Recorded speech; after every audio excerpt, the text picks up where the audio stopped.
Alhamdulillah, sebentar lagi kita akan makan siang bersama sahabat-sahabat saya di pusat pembibitan pohon buah-buahan di Cipaku.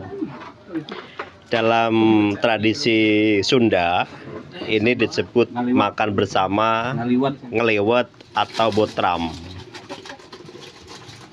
Nah, ini kita spill, ini jengkol, ikan teri sama jantung pisang, kokak. Ini bagi bapak-bapak yang lemah syahwat harus banyak-banyak makan ini nih.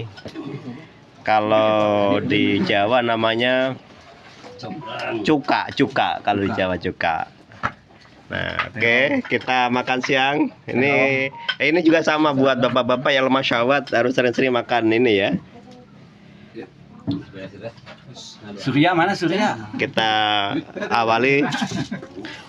Bismillahirrahmanirrahim. Allahumma barik lana fi ma razaqtana wa qina adzabannar.